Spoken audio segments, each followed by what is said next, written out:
But Grayson Grundhoefer in studio here with us right now. And we spent some time commiserating over some fantasy news, which I'll just tell you, I drafted Christian McCaffrey 3rd overall, and he's now on his way to the IR. My quarterback in that league is Tua. So before we get to Baylor and Air Force, I'm having a rough time. I'm having a rough go of it.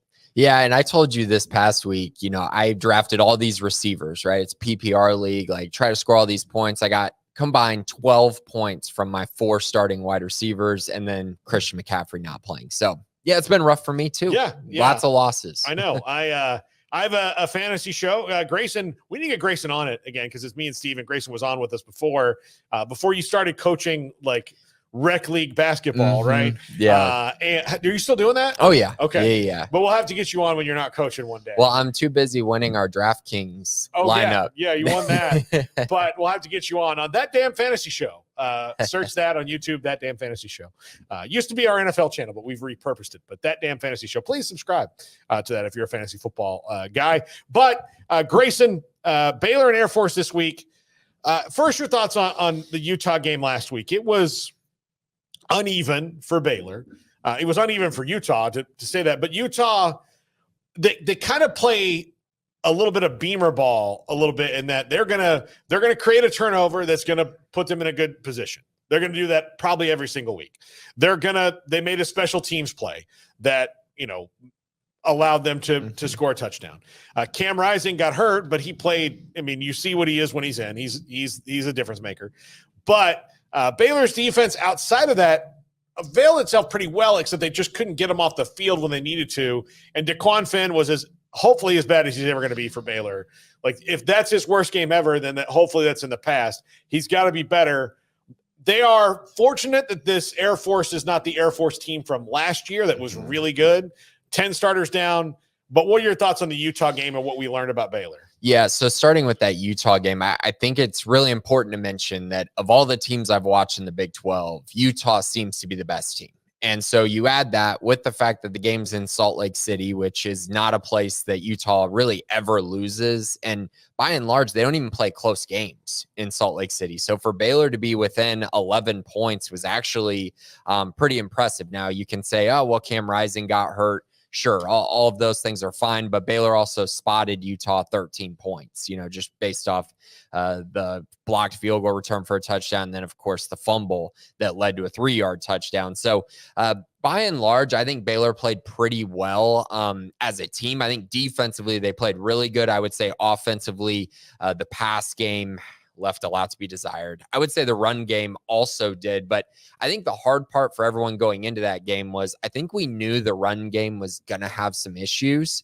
but I think everyone was thinking the pass game would take a big step forward, and it didn't. And it didn't travel to Utah. And maybe it's just a one-game type thing against a really good defense, or maybe it's a sign of things to come. We don't quite know the answer to that yet, but I do kind of anticipate that Jake Spavital is going to change enough things to where they're going to be able to throw it eventually. I just don't know how soon that's going to happen. Yeah, they're going to have to figure that out. So going ahead with Air Force this week, I like their prospects for it. I think they should be able to run the ball on Air Force. I think they should be able to do that. And I think they should be able to contain Air Force's offense. Troy Calhoun was on with Smokey early in the week, and he talked about they are pretty much an entire new offensive lineup. If this was last year, that team was really, really good, and Baylor would have been more of a white knuckler. Not saying that Air Force is this could be a better game than we imagined, but this is getting a team at the right time for Baylor, and they hopefully can take advantage of that. I mean, this is absolutely the right time. I went back and looked at Air Force football for the last 25 years. This year's probably going to be an anomaly. By the end of the year, when you look at their record, they're probably going to be a 4-win team. I think just kind of looking at it, the way that I view it, at least, that could change. Maybe they get better. Maybe when they play certain teams, they'll have favorable matchups, but I don't view them as being very good this year. And the stats pointed out, I mean, this team is running for 3 yards per carry. That is historically low for Air Force. It's about 2.5 yards below of what they normally do. And they're one of those teams that just, 3 yards and a quarter, 4 or 5 yards on crowded dust. Yeah. I mean, Paul, 25 years, only 3 of those years have they been below 5 yards per carry. They've never been below 4.2. And currently they're at 3.0. Yeah. I mean, it is bad. And they've played Merrimack and San Jose State. So it's not like they've been playing really good teams up to this point. So for me, just looking at that, I go, okay, well, Baylor's defense line's been pretty good. The run defense has been pretty good. I don't see how Air Force has their breakout game running the ball in this one. They throw for 62.5 yards per game. They can't really throw the ball. So where's their advantage offensively against Baylor? I don't see it. I don't see any way that they have the matchups that really work unless Baylor just isn't prepared for the triple option at all, which would be a little inexcusable because Dave Aranda has mentioned that they've been practicing for it for a long time. So for me, defensively, they shouldn't give up more than probably 14 points. I think they shouldn't give up more than really like 10. Just that's my estimation. So you factor that in, and then you go, okay, so the offense is going to be put in favorable spots time and time again. That should lead to some points. That should lead to some confidence, and that should lead to Baylor hopefully getting things back on track on that side of the ball. Do you expect to see maybe more design runs from DeQuan Finn? I think the quarterback position should be used like that because I think in the Utah game, we saw that more. We saw the QB run really did open up some things. The designed runs really did allow them, I think, to actually load up the box and run the football to a certain level. Now, I would say they still have to run it with the running backs. They still got to find a way to make that work. But I also think the screen game hasn't worked at all. That's a staple for Spavital. I mean, it worked with the Josh Cameron touchdown, but that's got to get far better. And I've mentioned this a few times on the Bearcast, like they don't create layups. They haven't been creating layup throws for this offense at all. They got to do that this week. And I think the QB run can open up some of that. Yeah. Use his athleticism to confuse them and like make them make a choice of, okay, we've got to, creep up a little bit and do those things. Yeah. They're a bit all or nothing right now. Yeah. And they've got to build something that's more steady as they get into the Big 12. Defensively though, I have no complaints about what I've seen in general. Most of the things I see are maybe inexperience or, Utah had some guys that are just better athletes at this point in their career than some of the guys that Baylor have. But they played pretty disciplined up front. There's not a lot of silly defensive penalties.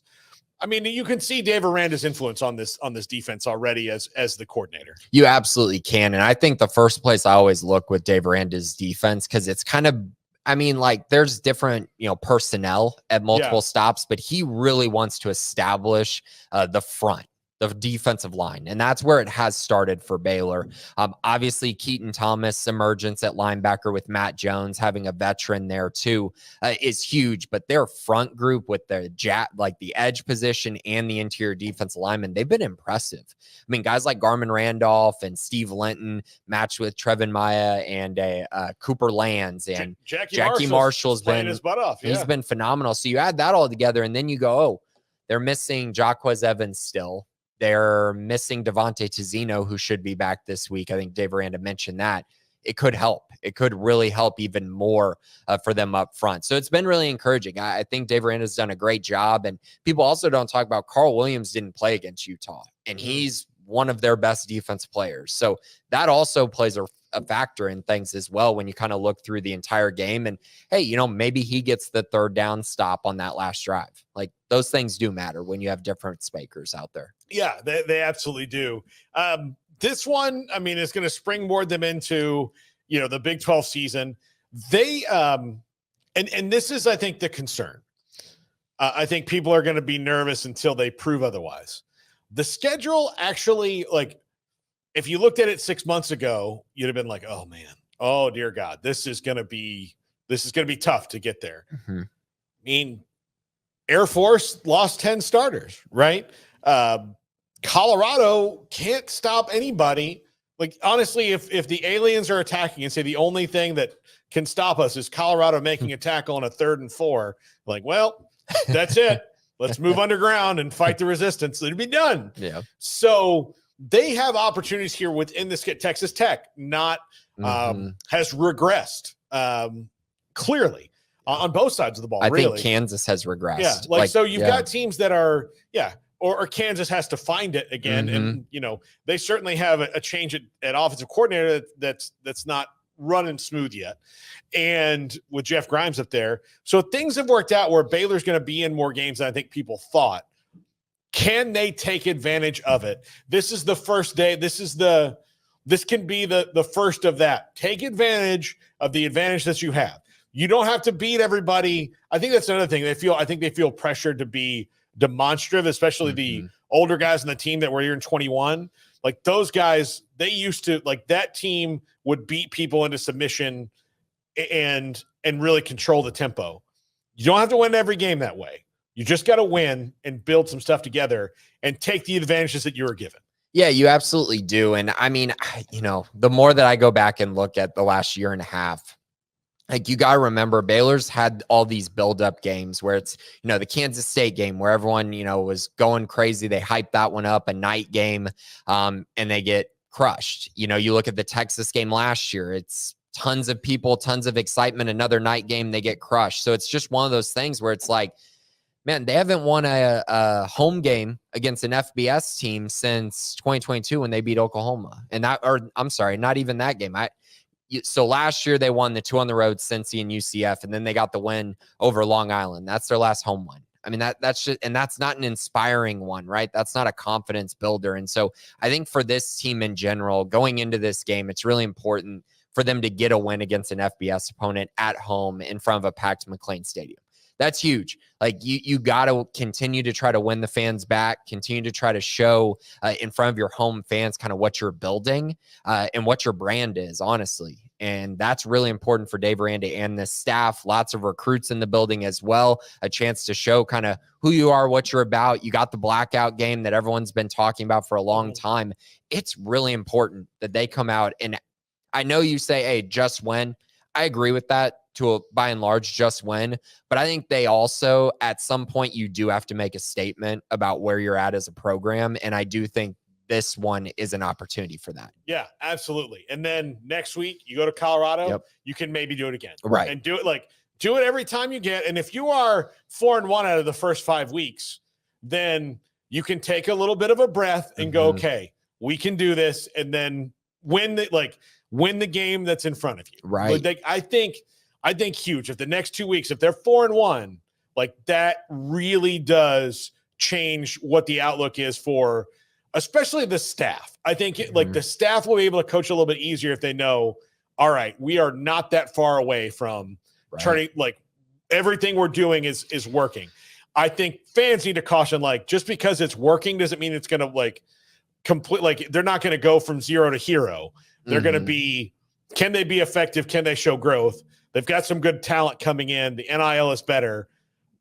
You can stay the course now and not worry about, another coaching change in the future. Right. And I had them 4-1 when I was doing the preseason predictions. Just that's how I had them starting. And then I had them losing the next 2 in a row because I think they go 2 Ames and then 2 Lubbock. But like you said, the Lubbock game has cleared up a little bit. The game at home against Kansas has cleared up some. They never went at West Virginia, but that doesn't look like a team that is as good as they were a year ago. There's opportunities on there for me to maybe even be wrong because I only had them going 6-6, but starting 4-1.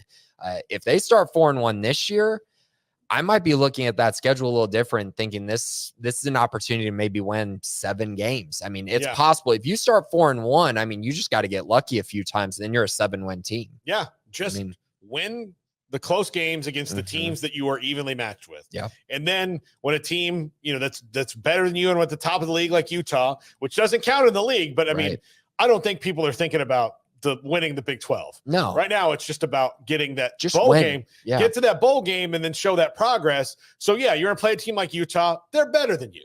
Everybody knew they were better than you. You played them pretty well for the most part, based on what a year ago against this exact team would have been a disaster. It wasn't a disaster. It just wasn't great. It wasn't your best foot forward. Now put your best foot forward against Air Force. Put that next best foot forward again. And I think this team has maybe a little bit more potential than, I would agree with that. I also just wanted to mention this because I do think it's a piece of the puzzle going into this week is Bryson Washington coming back. I do want to mention that because redshirt freshman, lots of praise from Dave Aranda, lots of praise from the staff, even going back to his first spring at Baylor as a freshman. And then he just got hurt And so Dawson Pendergrass passed him up. He ended up redshirting last year. I'm expecting him to really come in and be a factor in their run game and maybe change the way that they've been running the football, because I do think he could be a difference maker for them, and was a guy that played really well during fall camp. So keep an eye on that. That could elevate their ability to run the football, which would be just massive. Yeah, absolutely. Grayson, thank you so much. Great to see you. Thanks for your wife for her patience and sitting in here for a half an hour, which I'm sure she's bored out of her mind. Bored out of her mind. But enjoy what's your plans for the evening? So we're actually going to dinner with my parents because it's both. So my birthday was this past week. Her birthday's this week. So we're going to dinner with the family, celebrating our birthdays. Okay, good deal. Having a good time. Yeah. All right. Well, Baylor versus Air Force tomorrow. Grayson, thank you so much. We'll talk to you again next week, buddy. Awesome. Check out the Bearcast too and all the stuff they're doing for Baylor Plus. Just Google it. I don't have to tell you all the websites. Google things, or reach out to them on social media. There's only one Grundhoefer on there. Like you're not going to run into Dougie Grundhoefer there and get No, you won't. No, you that's won't. it. It's the only one.